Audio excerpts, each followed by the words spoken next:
한국과 일본과의 관계는 그 세월이 오래 지나도 회복이 참 어려운 것 같습니다.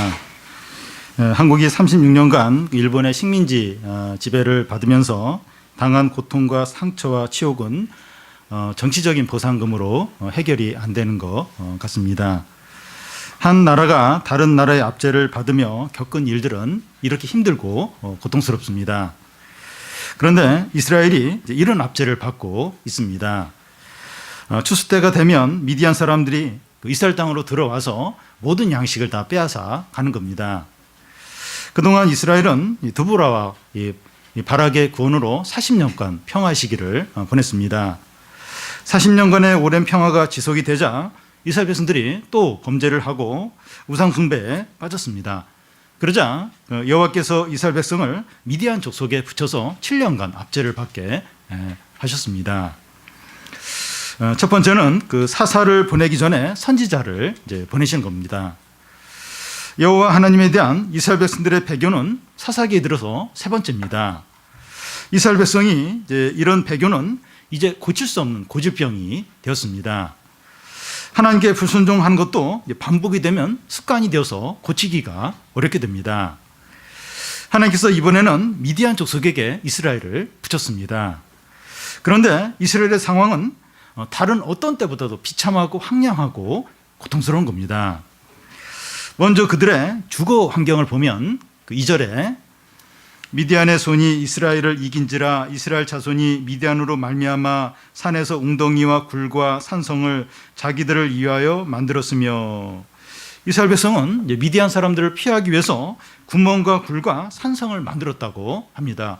여기서 구멍은 이 바위에 판 땅굴을 말하고 또 굴은 동굴을 말하고, 이 산성이라고 하는 것은 사람들이 접근하기 어려운 어떤 요새를 이제 가리킵니다.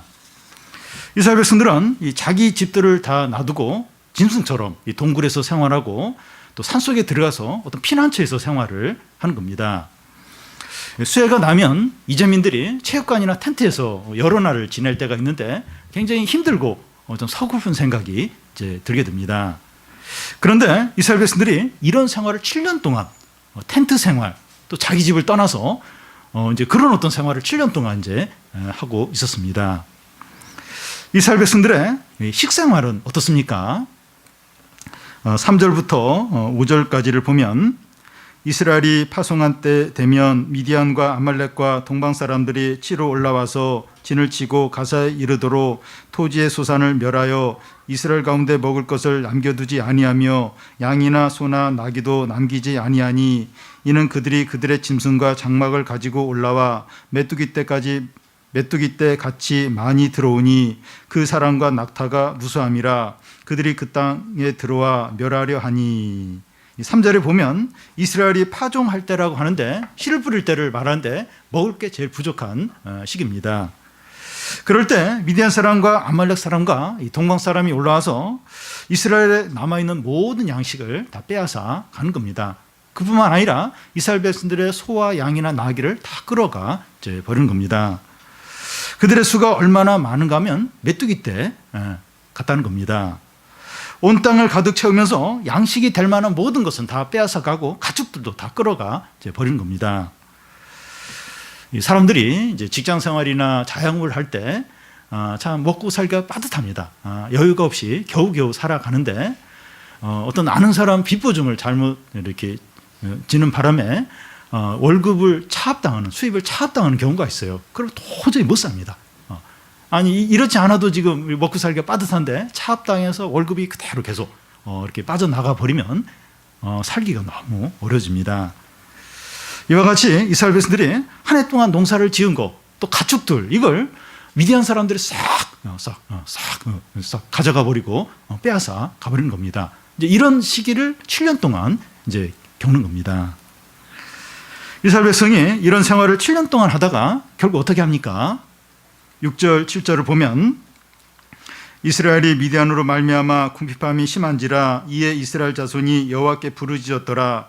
이스라엘 자손이 미디안으로 말미암아 여호와께 부르짖었으므로. 이스라엘 자손이 미디안 사람으로 인해서 하나님께 부르짖었다고 2번에 걸쳐서 말하고 있습니다. 그러니까 너무 힘들다, 너무나 고통스럽다는 겁니다.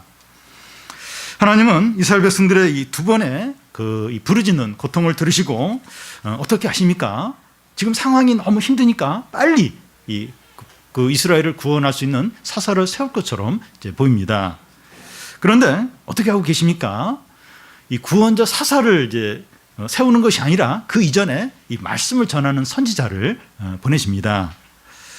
이번에 왜 사사 대신에 말씀의 선지자를 먼저 보냅니까? 지금까지 부르짖을 때마다 구원자를 이렇게 보냈더니 어려움이 해결되니까 다시 또 교만해지고 배교를 하더라는 겁니다. 그래서 이번에는 말씀을 통해서 이 고통의 원인이 뭔지 그래서 분명하게 밝히도록 선지자를 먼저 이제 보냅니다. 선지자가 전하는 여호와 말씀이 뭡니까? 8절부터 10절까지 우리 한 절씩 교대로 읽겠습니다. 여호와께서 이스라엘 자손에게 한 선지자를 보내시니 그가 그들에게 이르되 여호와께서 이같이 말씀하시기를 이스라엘 하나님 내가 너희를 애굽에서 인도하여 내며 너희를 그 종되었던 집에서 나오게 하여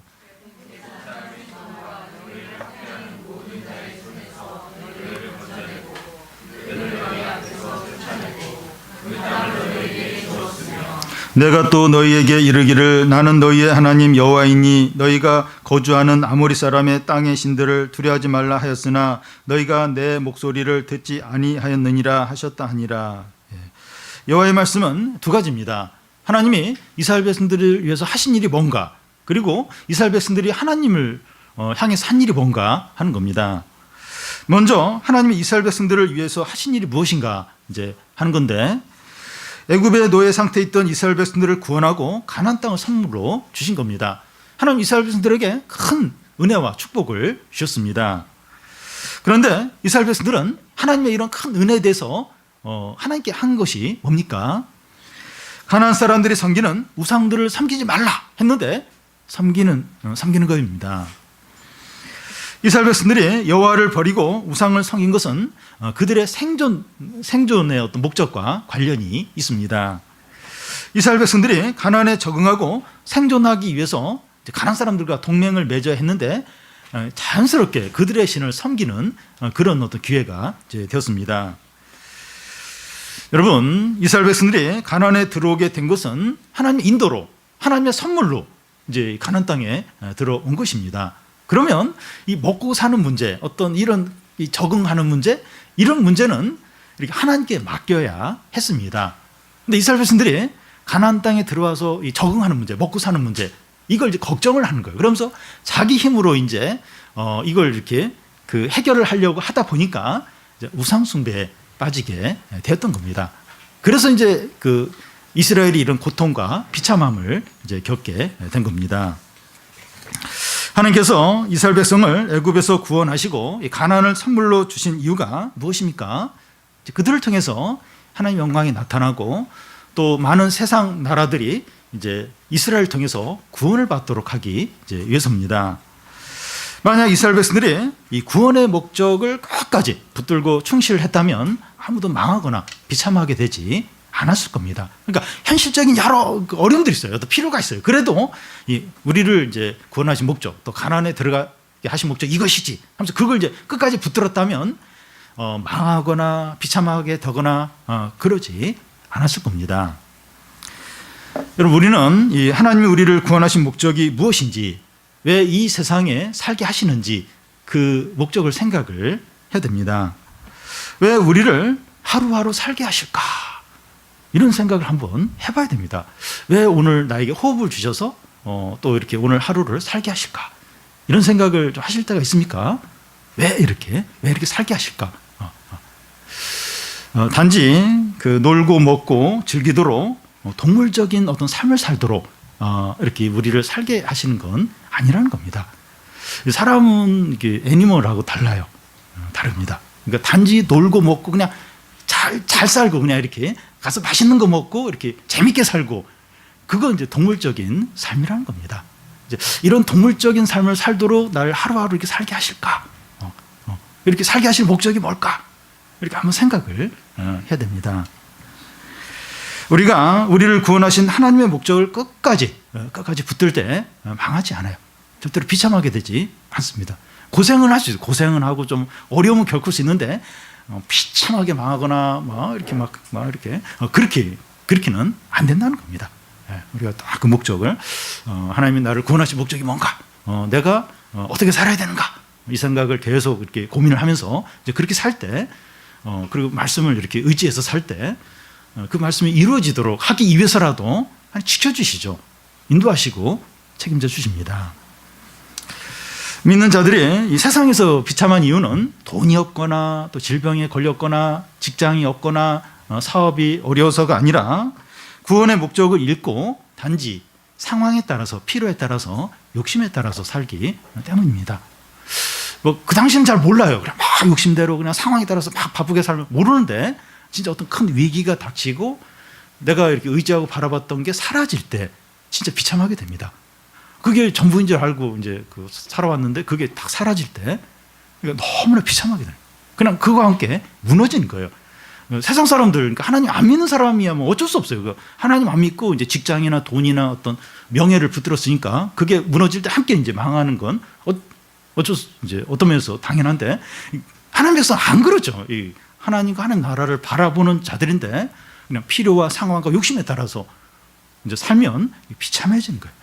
상황이 바뀌면서 굉장히 이렇게 이제 불행하게 되어 버린 겁니다. 근데 이렇게 구원의 목적, 그래 하나님이 왜 나를 이렇게 살게 하시는가, 또 하나님 어떤 나라를 바라보고 살면 비참해지지가 않아요.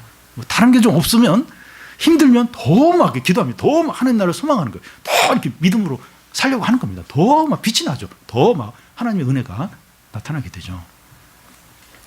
다음은 하나님이 구원자로 사용하시는 사람입니다. 하나님께서 선지자를 먼저 보내어 이스라엘의 고통의 원인을 이제 보게 하신 후에 구원자 사사를 세우십니다. 11절, 12절을 우리 한 절씩 교대로 읽겠습니다. 여호와의 사자가 아비에셀 사람 요아스에게 속한 오브라에 이르러 상수리 나무 아래 앉으니라. 마침 요아스의 아들 기드온이 미디안 사람에게 알리지 아니하려 하여 밀을 포도주 틀에서 타작하더니.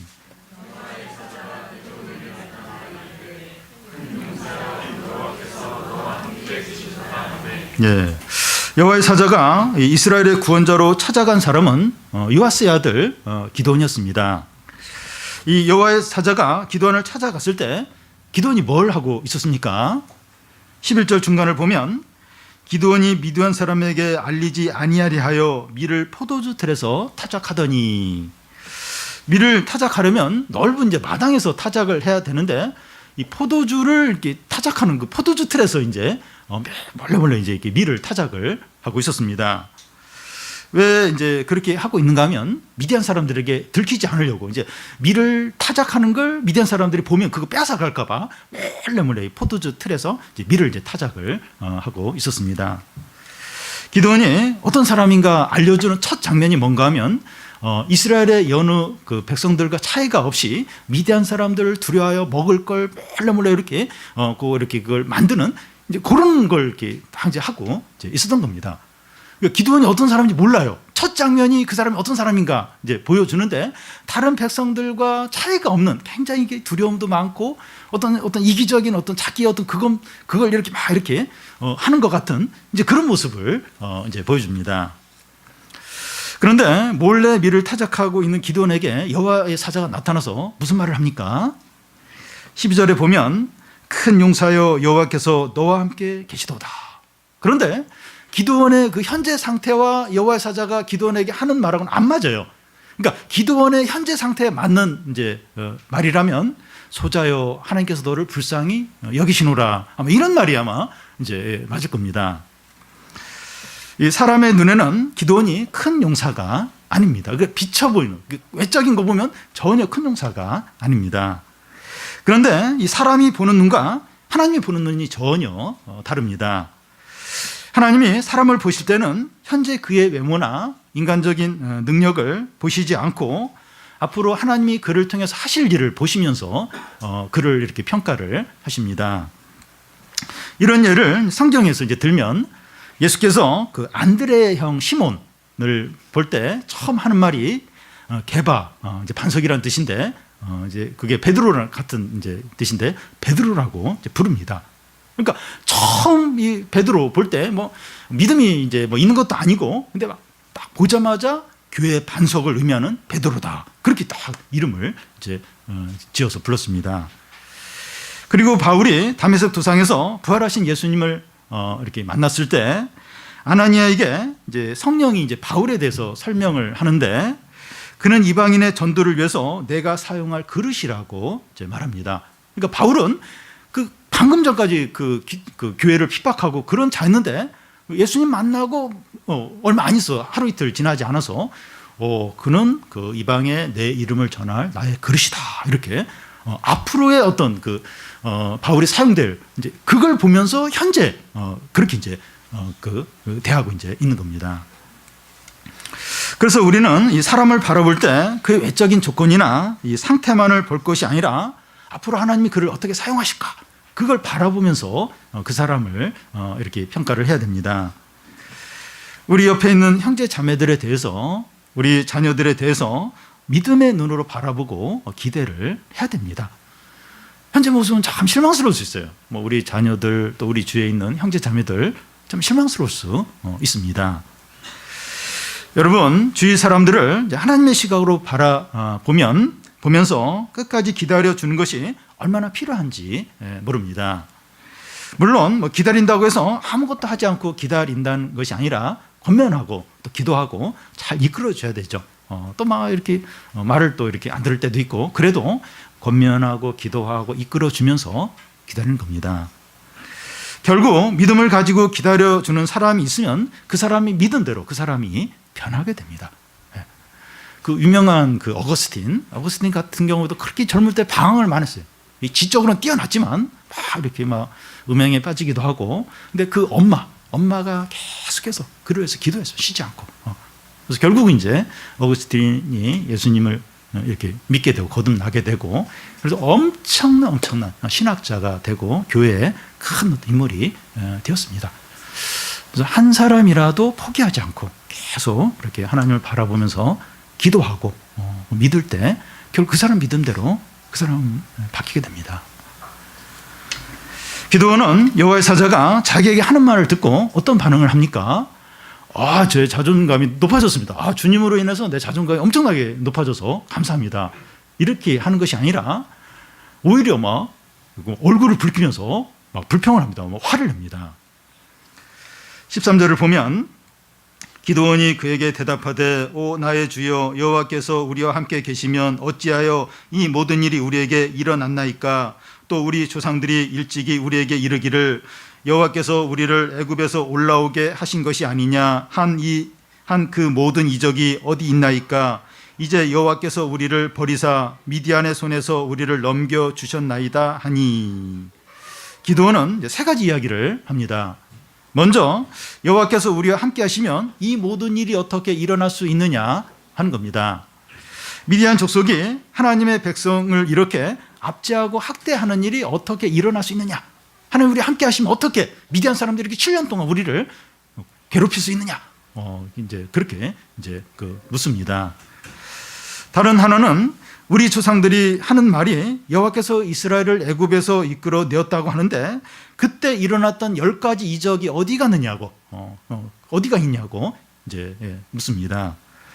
기드온은 출애굽 세대가 아니기 때문에 출애굽 이적은 직접 보지 못했고 이제 들어서 이제 알고 있습니다.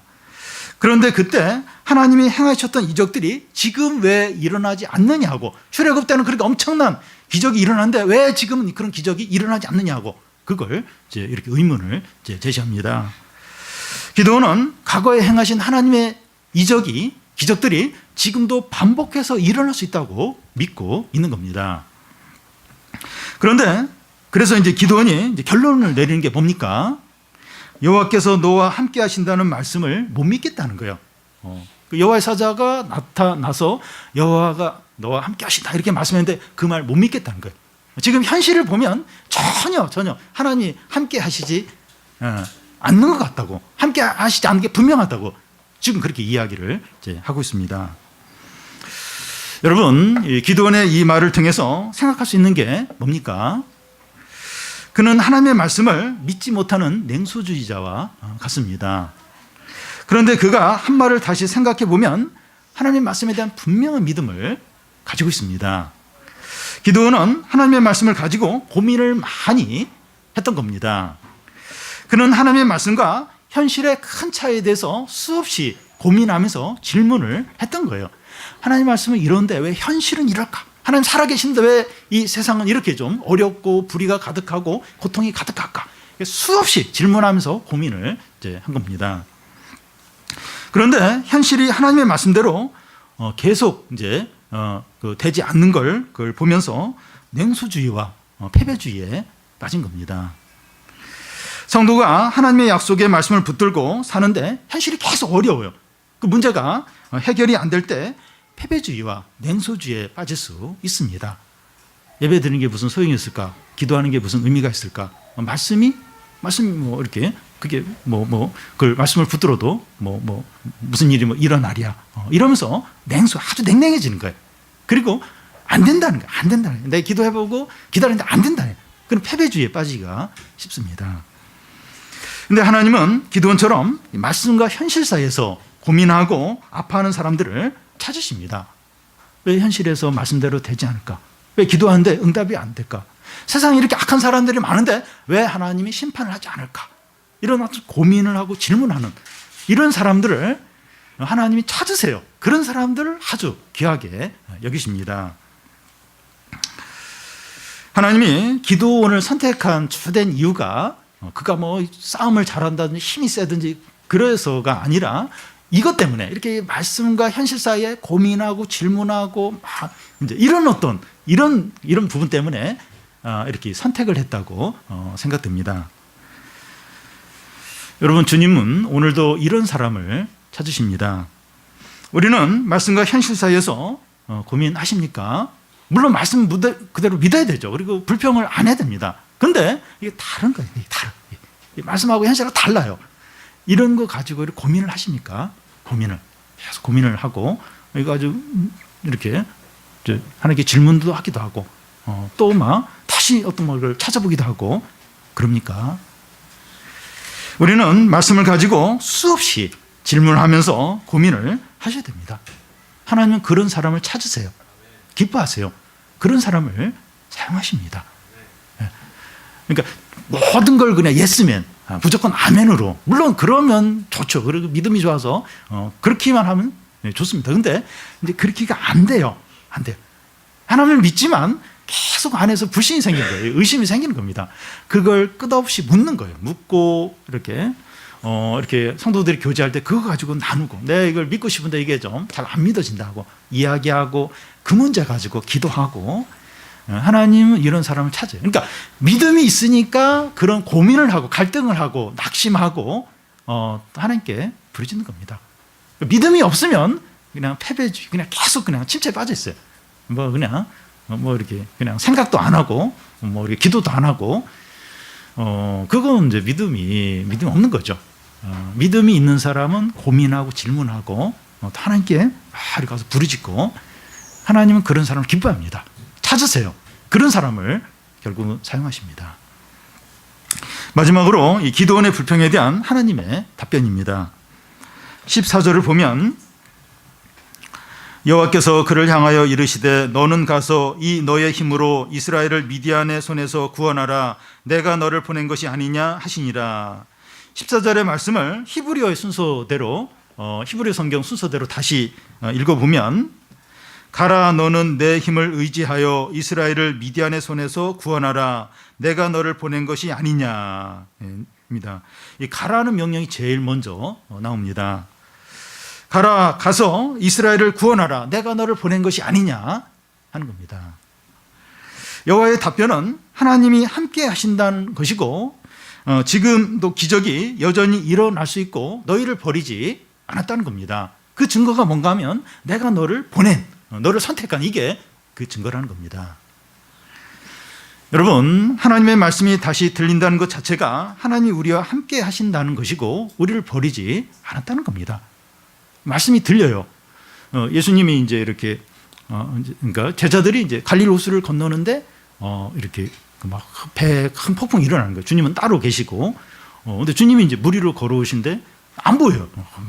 주님인지 모릅니다. 근데 주님 음성이 들려요. 그러면 폭풍이 여전히 치고 그 배가 침몰할 위기에 있지만, 주님이 함께 하신 거죠. 주님 말씀이 들리면 주님이 함께 하신 겁니다. 주님이 버린 게 아니에요. 말씀이 들리면. 말씀이 들리긴 들리는데, 말씀에 은혜가 있긴 있는데, 뭐 어려움이 해결이 안 돼요. 어려움은 계속돼요. 이게 말씀이 이게 소용이 없구나. 하나님이 나를 버렸구나. 이제 나는 끝장나겠구나. 아니라는 거예요. 이 말씀이 들리면 하나님 함께 하신 거예요. 그리고 버리지 않은 겁니다. 하나님의 답변을 들은 이 기드온은 어떻게 반응합니까? 15절을 우리 같이 한번 읽어보겠습니다. 그러나 기드온이 그에게 대답하되 오 주여 내가 무엇으로 이스라엘을 구원하리이까? 보소서 나의 집은 므낫세 중에 극히 약하고 나는 내 아버지 집에서 가장 작은 자니이다 하니. 기드온은 므낫세 지파인데 므낫세 지파는 이스라엘 12지파 중에서 가장 작은 지파이고, 이 기드온의 집안은 므낫세 지파에서도 제일 작은 그런 집안이고, 또 기드온은 그 집에서 가장 작은 자입니다. 막내였던지 아마 그랬던 것 같습니다. 기드온의 이런 말들은 사실입니다. 겸손의 말도 아니고 사실이에요. 사실대로 이야기한 겁니다. 기드온이 왜 이런 말을 합니까? 하나님의 말씀은 너무 크고 위대한데 자기 자신은 너무 부족한 거예요. 너무나도 약한 겁니다. 이 메뚜기 떼 같이 많은 미디안 사람들을 어떻게 싸워서 이길 수 있겠습니까? 하나님의 크고 위대한 말씀과 자기 자신이 큰 간격이 있는데 그 간격 때문에 기도는 주저하고 있는 겁니다. 내가 너를 통해서 이 미디안 이 사람들을 다 물리친다는 거예요. 그들로부터 구원을 하겠다는 겁니다. 하나님의 그 위대한 약속하고 자기 자신하고 비교하니까 너무 차이가, 너무 간격이 너무 큰 거예요. 그 간격을 어떻게 메울 수 있을까? 그 간격 때문에 지금 주저하고 있는 겁니다. 이 간격을 좁혀야 되는데 어떻게 좁힐 수 있습니까? 기드온이 그것을 이제 여호와께 질문하고 있습니다. 15절을 보면 내가 무엇으로 이스라엘을 구원하리까 하는 것은 어떻게 하면 이 큰 가격을 메꿀 수 있습니까? 이제 그런 이제 질문입니다. 여호와께서 어떻게 대답을 하십니까? 16절을 우리 같이 한번 읽어보겠습니다. 여호와께서 그에게 이르시되 내가 반드시 너와 함께 하리니 내가 미디안 사람 치기를 한 사람을 치듯 하리라 하시니라. 크고 위대한 말씀과 연약한 사람 사이의 간격을 어떻게 메꿀 수 있습니까? 하나님이 그와 함께 하시는 겁니다. 여러분, 하나님이 우리와 함께 하시는 것이 가장 큰 능력이고 가장 강력한 무기입니다. 우리는 하나님이 우리와 함께 하시는 것이 어떤 것인지 장애인 애욱과 농부 상갈과 또 주부 두보라와 야훼를 통해서 우리가 봤습니다. 하나님 함께 이런 거구나. 이 장애인과 함께 하시고 농부와 함께 하시고 주부와 평범한 부인과 함께 하셔서 큰 구원을 이루시는, 이게 이제 하나님이 함께 하시는 거다. 이걸 봤습니다. 하나님이 기도원과 함께 하면 어떻게 된다고 하십니까? 미디안 사람들이 메뚜기 떼같이 많지만 한 사람 치듯이 한다는 겁니다. 엄청나게 13만 명 정도 되는데 그 메뚜기 떼가 엄청나게 많은 사람을 한 사람 치듯이 하게 한다는 겁니다. 이 얘기는 하나님이 너를 위해서 싸운다. 하나님이 내가 싸우겠다는 겁니다. 여러분, 하나님이 우리와 함께 하심만으로 충분하고 이것이 가장 강력한 무기입니다. 여러 가지 필요한 게 있어요. 여러 가지 필요한 게 있는데 하나님이 함께 하신다. 하나님이 너와 함께 하신다. 우리와 함께 하신다.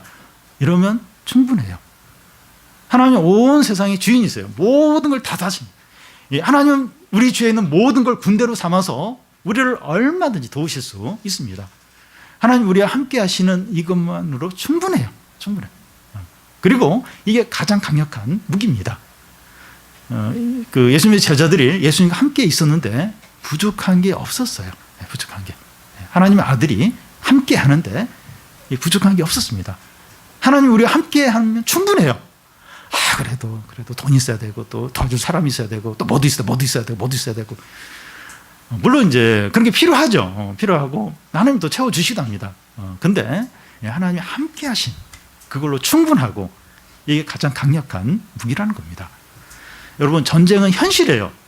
이렇게 그 컴퓨터로 막 그 서바이벌 게임하고 그것만 사실 놀이죠. 막 삐삐삐 하면 막 얼마든지 막 많이 죽이고. 그런데 그건 이제 그 게임이고, 전쟁은 현실이에요.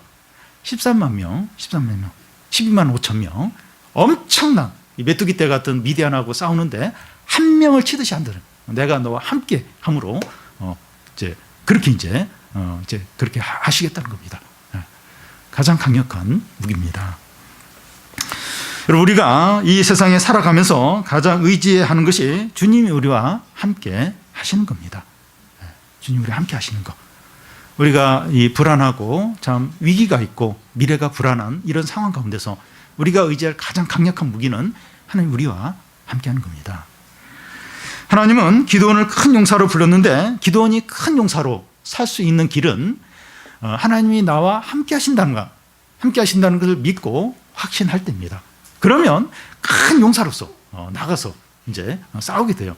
나중에 보면 300명만 나와요. 300명하고 12만 5천 명하고 싸우는데 이깁니다, 이게. 그러니까 하나님이 나와 함께 하신다. 그걸 믿고 확신하면 이제 큰 용사로 기드온이 이제 행하게 되는 겁니다. 우리 모두가 하나님께서 우리와 함께 하신다는 것을 확신을 해서 큰 용사로서 세상을 이기고 하나님의 뜻을 이루는 그런 성도들이 다 되시기를 바랍니다.